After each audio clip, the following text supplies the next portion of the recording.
We've got much more to discuss. Are you ready for rapid fire? Oof. This was a heavy hitting topic, so I'm ready to loosen up a little bit. Well, I mean, we're really going to kind of continue the theme into rapid fire because we've been talking about what Notre Dame football would look like in 3 years if you were to fall into a coma tomorrow and wake up exactly 3 years from now in 2026. What are Notre Dame's new TV and apparel contracts going to look like? Who are they going to be with on each side? I think in 3 years, Notre Dame will be 100% with NBC and 95% sure that they will be with some sort of Nike Jumpman combination. I think Nike is the front runner and Jumpman is second in line and Under Armour is third in line. So final answer, NBC for the contract, Nike for the apparel deal. I mean, just everything that we hear sure makes it sound like they're going to be rubber stamping who they're with right now. Like NBC seems like the bigger lock to me at this point. And, they've got longer to get that deal figured out. Tommy thinks it's going to be NBC and Nike Jumpman. We're going to find out the apparel contract here pretty soon, but I would be mildly surprised if they're not still with Under Armour as well. Now, we've had some speculation about is there maybe some wiggle room with the shoes and things like that.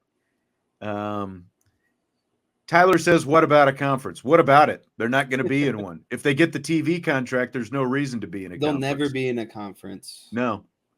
The only way they end up in a conference, based on the current situation, first, if they don't get a good TV contract, then that necessitates things.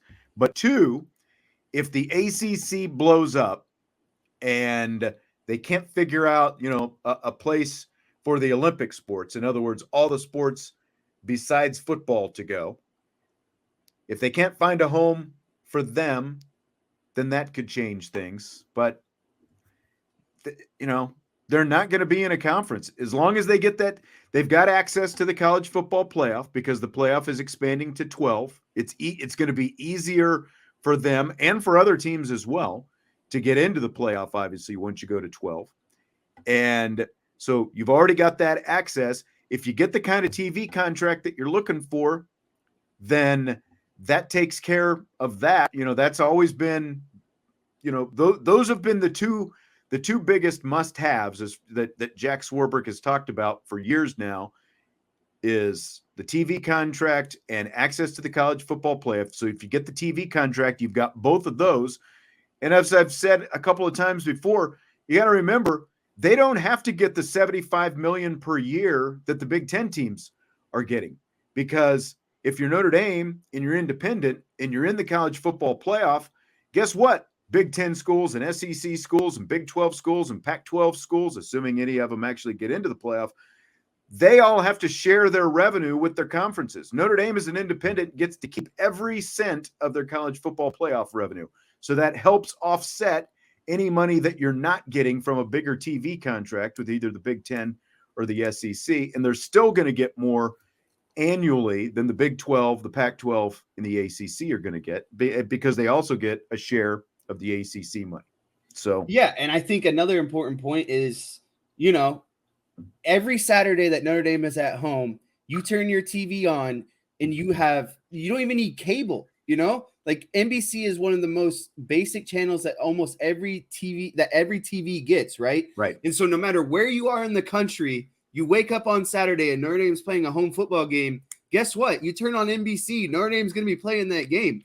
Guess what? If you turn on Ohio State for their home games, you got to have the Big Ten Network, a cable subscription, some sort of, something. You got to have so much more to watch an Ohio State game. And they're not guaranteed to be on every week that they're playing at home. Notre Dame is guaranteed to be on every TV essentially for every home game, coast to coast across the country. That's the national brand that Notre Dame wants to put out there. That's the reason why.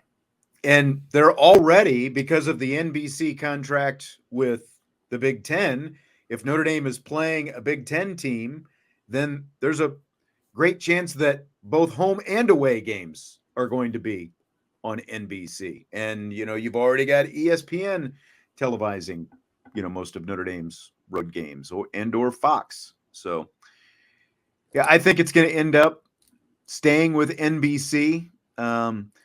The shoe contract, the apparel contract, maybe a little bit more flux in there, but it sure sounds like right now things are pointing back to Notre Dame staying with both NBC and Under Armour. But I agree, the shoes stink, and that's something that's got to be addressed. They've got to figure out the shoe aspect of it, because it's not just the cleats. Those Under Armour cleats are like playing in plastic, man. Those are bad.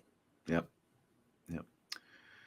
What about facilities? Do you think Notre Dame will have at least broken ground on a new football facility in the next 3 years? I'm going to have to say no, because the recent renovations to the stadium, I think that's got to last them X amount of years. And I think that it's going to – I don't know what X amount of years is, but I know X amount of years is definitely going to be longer than 2026. I just think if you were going to do major improvements, it needed to be a part of the last major improvements.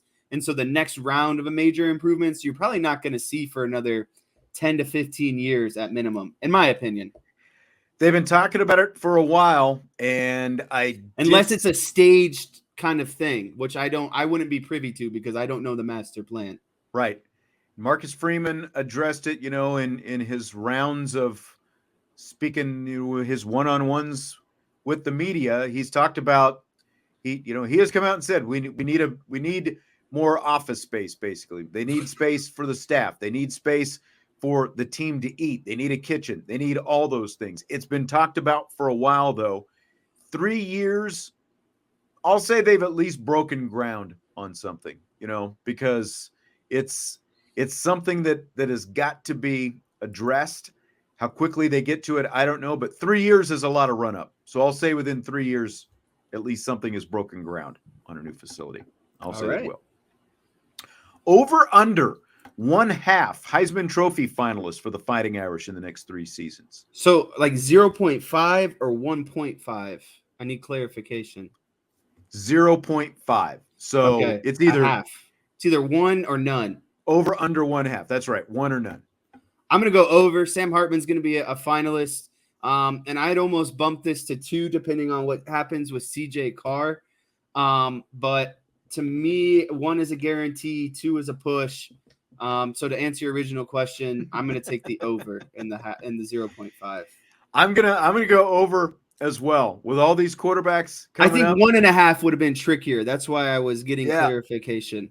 If this season goes right, Sam Hartman's got a really good chance to be there, as we've talked about before. I think Audric Estime has a really good chance the prior year, the year, not this year, but the 2024 season. I think Audric Estime could be that guy, especially the young quarterback. You can kind of rely on his legs a little bit more, and he's only going to get faster, stronger, better. Everything's going to improve in his game. So I think he's a dark horse candidate for the Heisman as well. I'll take him. I'm still, because of the stable of backs they have, and because of the fact that they're back to 5 guys in that room, I just don't know that, again, I think Audric Estime is going to get some yards. Yeah, but I just don't know that he's going to be able to get enough to be a Heisman guy, especially for a running back. Like, to be a running back to get it. I mean, think of where Josh Adams was. Josh Adams got to a point, and then it kind of slowed down once November. Like, you got to tear it up to be a Heisman finalist as a running back. Yep. Especially with the game that's played today. It's more of a pass game, right? Like, it's more of an air raid. It's not as much of old school, kind of pass or run the ball as much. Again, between Hartman this year and what's coming at quarterback in the next couple years, potentially after that, I agree with what you're saying. I'm going to go over as well. They will have at least 1 Heisman finalist in the next 3 years.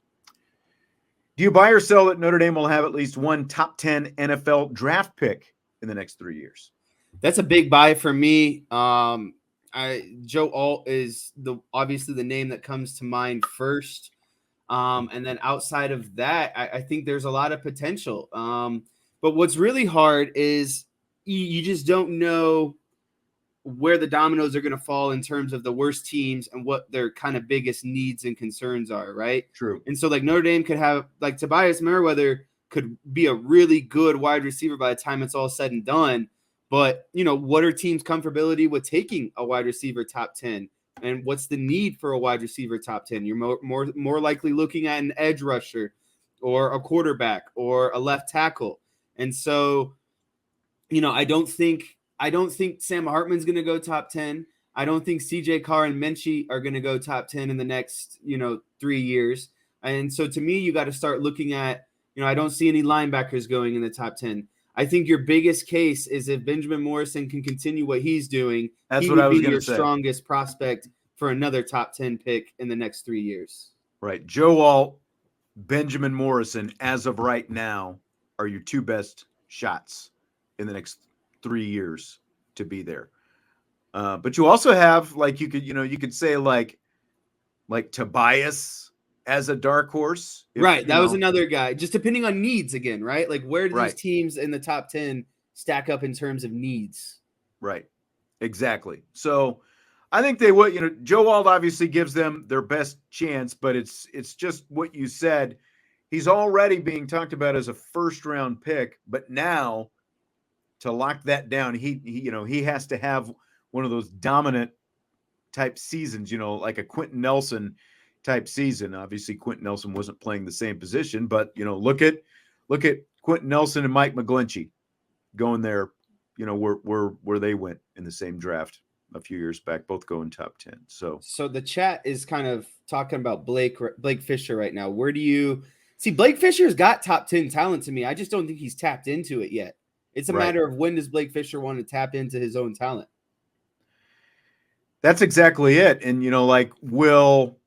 will Blake Fisher have himself in a position where even if he's not a first round pick this year, maybe he's going to go in the second round. You would think that he's not going to stick around for one more year to try to go in the first round. I completely agree, though. He's definitely got the talent. It's just a matter of the frame, the talent. Right. Where he ends up after this year, basically a little bit less I'm going to give you than a year from now.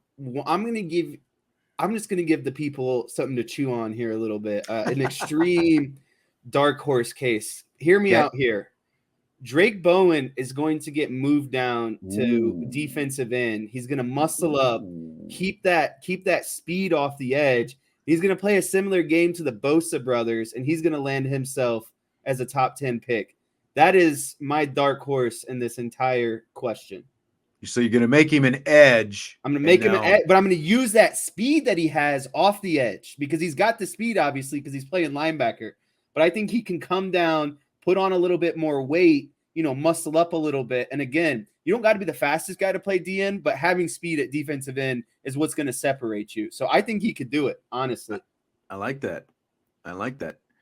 USMA 87 says Jagasa, and I can never remember how to pronounce his name, so I hope I'm pretty close on how to pronounce it. But, he would be potentially 3 years from now. Probably you won't see him this year, but then you could see him the next 2 years. He would be draft eligible.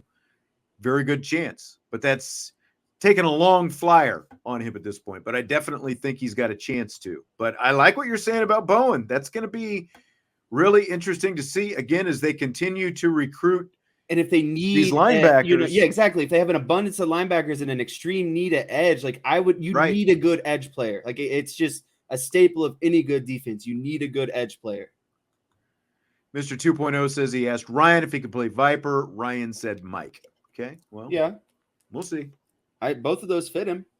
I wouldn't have predicted Junior Tui Alamanca as a Viper end necessarily. I think Brian said that, he could. Michael's just out here raining on my parade. I was just trying to, that is absolutely not going to happen. Just throwing an abstract, juicy idea, something for some people to chew on. We'll see. I mean, a lot can change, a lot can change for a couple of years. Which number is going to be greater in the next 3 years? Notre Dame men's basketball NCAA appearances or Notre Dame women's basketball Final Fours?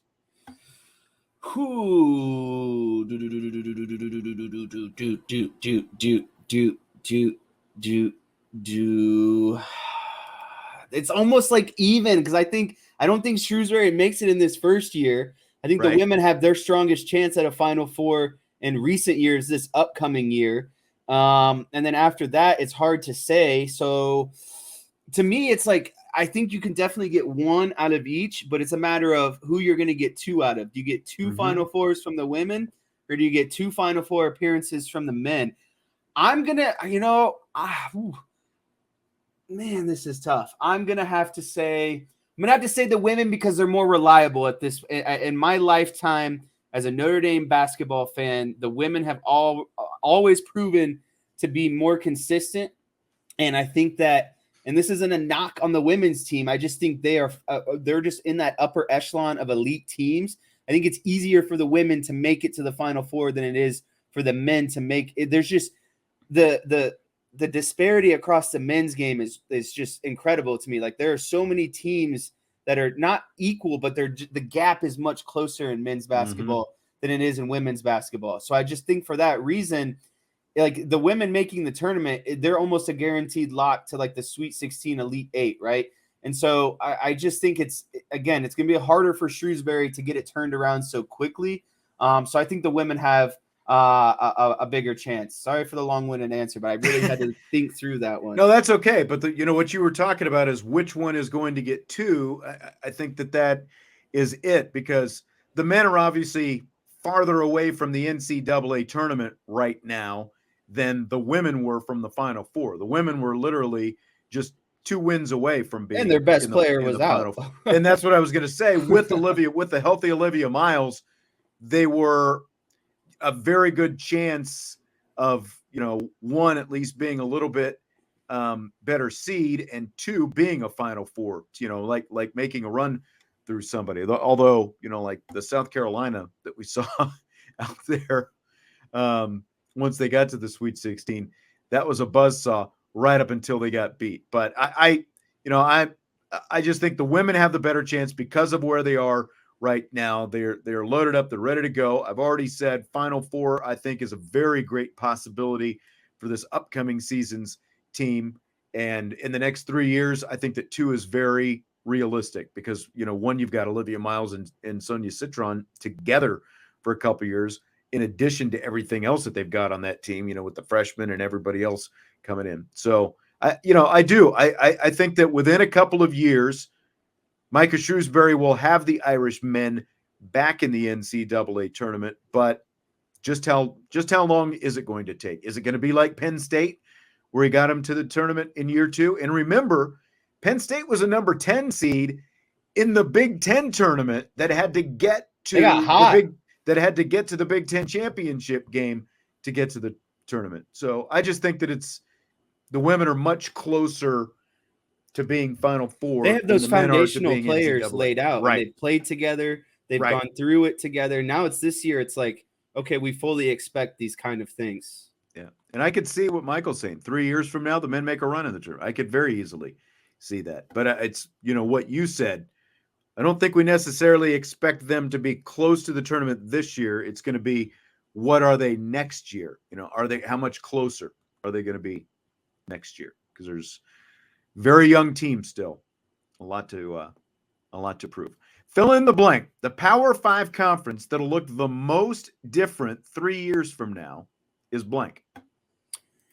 This was an easy one. The Pac-12 will look the most different 3 years from now. I think that with some of these schools leaving, you're going to see an addition, and I think some other schools are actually going to start maybe dismembering as well. I think that the answer that most people might say is the ACC, but I just think the ACC is too locked in. I think they're going to moan and groan, but at the end of the day, nothing is really going to happen. I think the Big Ten is going to be relatively closed off after these additions. I think the Big 12, again, they're losing some schools, but they're also, going to go through some fluctuation as well.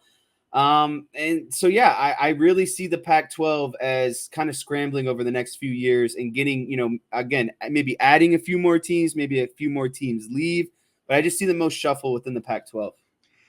Yeah, it's the Pac-12 or the Big 12 to me, and depending on how you look at it, we expect the Pac-12 to look different because we expect more defections.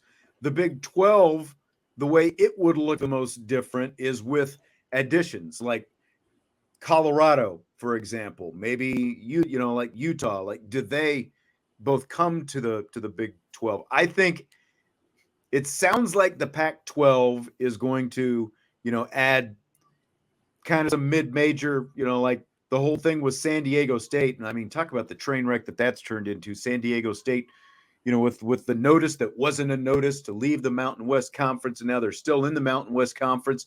And why is that?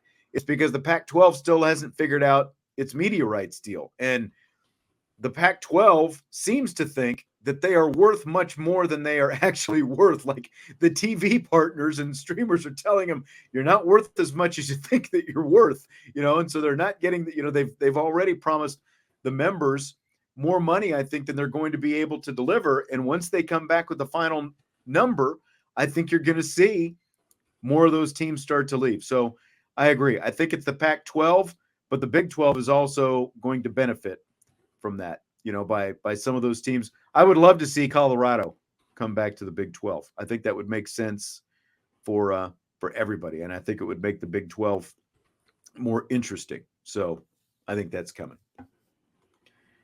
So I agree with what you're saying. I've got a couple here that at least one that I'm going to say. Did you see the one about Louisville? I actually, when you said earlier that Louisville was a 12-win team, or was projected to be 12 wins, I was like, well, doesn't Louisville play Notre Dame this year? So that would make Notre Dame the underdog against Louisville in one of those 3 games, and not the original Ohio State, USC, and Clemson that we talked about. Someone brought that up in the chat. Favorites? Yeah, and we were talking about that tweet that I sent you the other night. Because if Louisville is projected to be a 12-win team, well, obviously, be a favorite. That means they got to be favored against Notre Dame this season. Yeah, that's a very good point. Whoever picked that up, that's right. Alabama, Georgia, Louisville, Michigan, and Washington, according to Colin Wilson's Action Network power ratings, are favored in 12 games. That would mean that they are a favorite in all 12, which would mean that there is.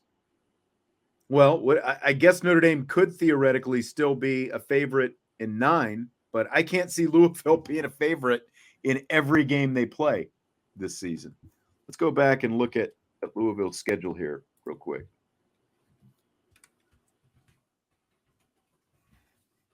Let's see. So here's who Louisville plays in 2023. You want to predict their record since... we'll add it to the queue. You want to go ahead and do it? Okay. Yeah, sure. So they're at Georgia Tech. Okay. That's a win. I can see that. Murray State. That's a win. I can see that. Hang on just a second. I'm looking for at Indiana. That's a toss-up, but I'll give them a win. Sure. What happened to my FanDuel app? I'm looking for the odds. I can't find my FanDuel app. Boston College. I give them a win there. Same. At North Carolina State. That's an interesting game, especially since so many. And that is the North Carolina State team. Yeah, and for NC State, that's the week before Notre Dame. So I don't know maybe what factor that is, but I think that's a loss as well. I don't know how they could possibly be favored in that game. They also, of course, host Notre Dame October 7th. I don't know. There's no way that Louisville is going to be a favorite in that game. Can you? I wish that game was last year because I was in Louisville that weekend last year. But I don't see Notre Dame losing to Louisville. So that already gives them 2 losses on my watch. They follow that. They're at Pittsburgh. I think they can win that one. I think they can too. Pittsburgh has a huge roster turnover this season. Then they host Duke October 28th. I think that's a loss as well, actually. I do too. I think Duke is better. Then they play Virginia Tech. I think that's a win. 2 similar teams, really, in my opinion. Yeah. Virginia. I think that's a win as well. Yeah. At Miami. That's a loss. I think it's at the very least a toss-up. And then Kentucky, which was a good team last year. I think Louisville's more suited for do they get over 8 wins this year? I know, and that's why I was looking for. I can't find my fan. I must have accidentally deleted my FanDuel or something, or offloaded it. But I just that's got to be a typo. That's all I can. Unless that's his bold prediction of the year. Right. That means you're winning the ACC. North Carolina State, Notre Dame, Duke, Miami, Kentucky. There's no way they're favored in all of those games. Maybe he meant Louisiana State University. No, I'm just kidding. Because he already had them at 9. But yeah, there's at least 3 teams on there where I can comfortably say Louisville is not beating those teams. Right. All right, final one tonight. Tommy Gunn said 3 and 9. Final one tonight. So interesting stuff going on in the social media world. Instagram. I thought you were going to go with the Joey Chestnut one. I'm going to save that for tomorrow. All right, that's a better question for tomorrow. Yeah, I was so geared up for it though. I was going to do it tonight. I think we'll just save that for tomorrow because we can chew on that. So Instagram just launched a Twitter counterpart called Threads yesterday, and Jack Dorsey, who's the former owner of Twitter, is close to launching his own new platform called Blue Sky. So we've been doing this. You wake up for a coma in 3 years. 3 years from now, which of the 3 do you think more people are going to be using? Ooh, this is a tough question.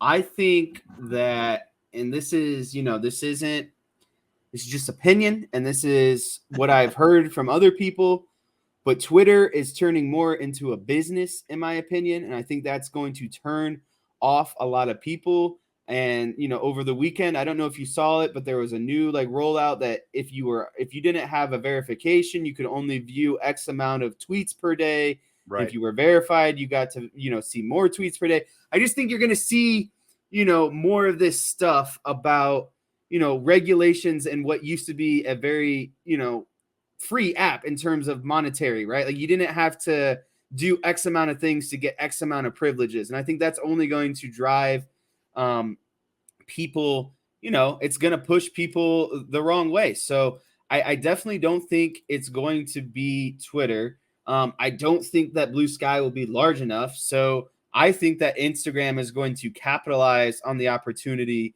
and be the biggest social media platform in the next 3 years. It's really interesting. I don't know if you saw today, it took 7 hours for Threads to get to 10 million users. Now it helps. Of course, they're connected to Facebook and Instagram, and anyone with an Instagram account could automatically set up a Threads account with the same username and password. It just set up your account for you. Now, the downside to Threads, but okay, so Threads got to 10 million users in 7 hours. It took Twitter 780 days to get to 10 million users, which is what, more than 2 years. It took Facebook 852 days. So again, using Facebook, they were able to do it. Here's the thing for me. All I want is, the only reason I use Twitter is to get on there. I want to see basically a sports feed, right? I want to follow the sports people. I want to keep track of what's going on in the world of sports. That's all I want. All I want is a feed that gives me that. That's not what I've got for the last 8 months since ownership changed. I've said that time and again. You can talk about, well, you want this and you want this. That's all I want is a sports feed. So whichever of these platforms gives me that, that's where I'll be. The Blue Sky thing is really interesting because they're obviously not going to have the benefit of being connected to a place like Facebook and Instagram, like this Threads had, to give them the boost. But what the Blue Sky has is they've got the guy who was in charge of Twitter, so he, knows what needs to go into this platform, so they've got that advantage. You've already now, in less than 24 hours since the launch of Threads yesterday, you've got threats of lawsuit because, Musk is saying that Threads or Facebook, Zuckerberg hired, like former Twitter people to build the platform and all that. Well, he also fired those Twitter people. Yeah, that's right. And I don't know what kind of, contracts they have, that would prohibit them from doing that. But I just, again, all I want is the sports feed. That's what I'm looking for. Threads right now, there's not much there. It's like endless scrolling. You follow. It's funny. People. I got a notification last you night follow that you people, set but, yours up, and I was like, What is this? And I had never heard of it before yesterday. Literally, I woke up yesterday.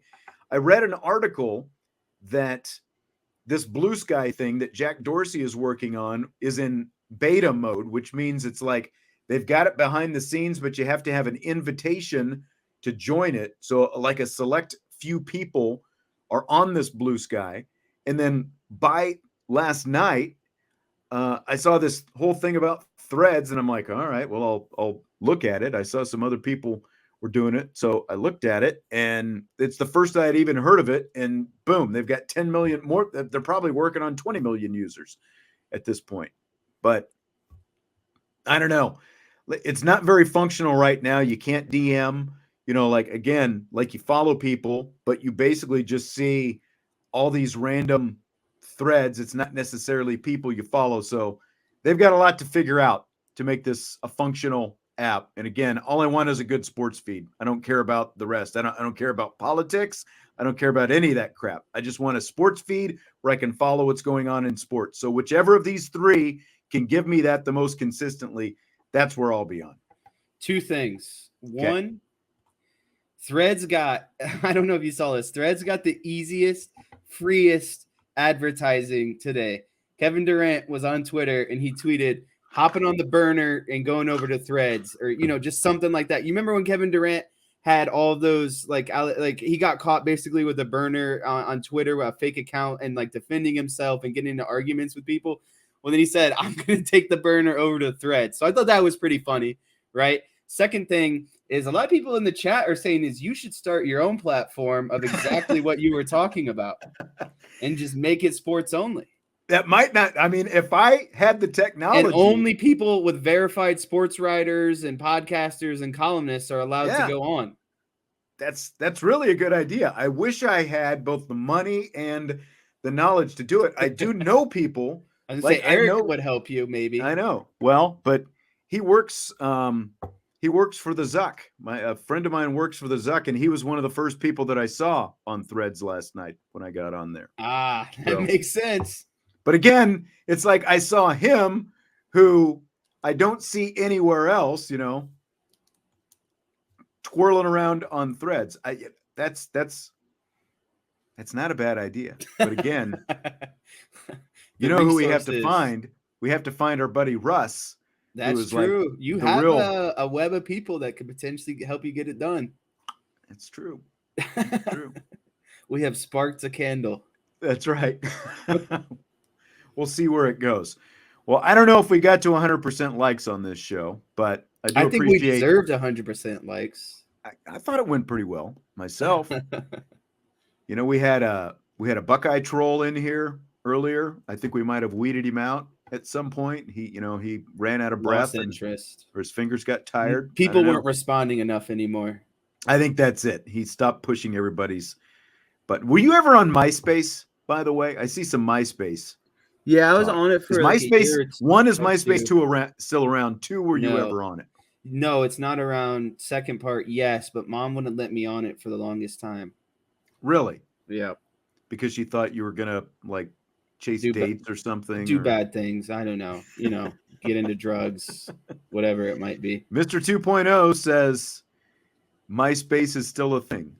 So I don't know anyone that still has a MySpace. It probably still exists if you go to myspace.com, but I remember all I know is once. It created a lot of controversy, right? You could MySpace was just the easiest way to be petty. You'd get on, you could set your top friends, you had a profile song, so as soon as someone clicked your profile, music would start playing, and then if you switched up your best friends, your other best friends would text you, be like, why aren't I in your top 3 best friends anymore? Why did I move from number 1 to number 3? Oh, you had to rank your friends on there? You could have your top friends or whatever. Interesting. I think Facebook, or not Facebook, I think MySpace peaked with the movie Funny People, the Adam Sandler movie. Adam Yeah. Sandler, Seth Rogen. I think that was the peak with the James Taylor, playing at the MySpace event. And he was like, F Facebook and all that. And by the way, yes, Facebook was around before Twitter. I saw somebody asking that earlier. Evan Sharpley, who I used to do some stuff, obviously former Notre Dame quarterback, I used to do some radio with Evan. I remember he told me once, because you remember, like, to get in on Facebook initially, you had to be in college and you had to have a college email address to get on what they at that time called the Facebook. He told me that he was a Facebook member back in those days where it was still college people who were the only ones who could get That'd in be on fun. it. So, yeah, he was a founding person or whatever. So, all right, well, we've gone down that path. Hit the like button on your way out. We appreciate you being here tonight. Jesse, I will talk to you mañana when we finish off the week with a round of Friday Rapid Fire. We will talk to you guys tomorrow. Appreciate you being here. IB Nation Sports Talk.